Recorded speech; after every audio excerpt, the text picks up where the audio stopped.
আমার একটা প্রশ্ন, প্রতিবাদ যদি করতে হয় মুখোশ পড়তে হবে কেন? মুখোশ কারা পরে? ভণ্ড যারা তারা পরে, প্রতারক যারা তারা পরে, ঠিক যারা তারা পরে। সাহস থাকলে মুখটা দেখাও, লজ্জা করে না? ইতর হওয়ার একটা সীমা আছে। আজকে এই সঙ্গে আমার মনে পড়ছে, আমি বগুড়ায় যখন সাইদিকে চাঁদে দেখা গেছে বলে তাণ্ডব করা হয়েছিল, তারপরে আমি সেখানে গিয়েছিলাম। এইভাবে সাইদিকে চাঁদে দেখা গেছে বলে সেখানে আওয়ামী লীগের সভাপতি মমতাজ সাহেব, তার বাড়িতে আগুন দেওয়া হয়েছে। বাড়িতে কিন্তু সেই ছেলে মেয়েরা, তার পরিবারের অন্যান্যরা ছিল, সেই ছাদের উপর দিয়ে অন্য বাড়িতে তারা টপকে তাদের প্রাণে বেঁচেছে।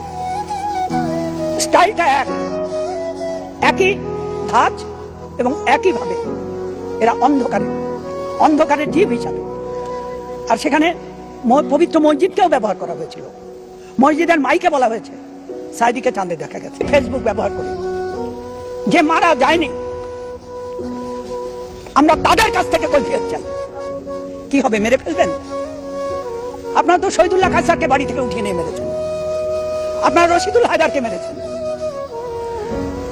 এরা সেই 14ই ডিসেম্বরের সেই শক্তি, 1971-এর, যারা বুদ্ধিজীবীদেরকে হত্যা করেছে, যারা মুক্তিযুদ্ধের 9 মাস খুঁজে খুঁজে বাংলাদেশ যাতে এগোতে না পারে, স্বাধীনতার বা মুক্তির সংগ্রাম যাতে তার কাঙ্ক্ষিত লক্ষ্যে পৌঁছাতে না পারে, এমনকি পরাজয়ের আগ মুহূর্ত পর্যন্ত এই বাংলাদেশ যাতে তার নিজের সেই শক্তিতে দাঁড়াতে না পারে, তখন তারা এইভাবে খুন করে গেছে মানুষকে, শিক্ষককে, ডাক্তারকে, প্রকৌশলীকে। আমি আবারও বলতে চাই, মুখোশ কেন?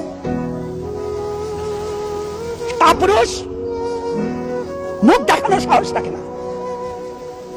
আর তারা আছে সেই উপাচার্যের বাড়িতে, এমনকি নারী শিশুর সেই সামান্য তাদের সঙ্গে যে সৌজন্য, সেটা পর্যন্ত রক্ষার কোনো প্রয়োজন বোধ করে না।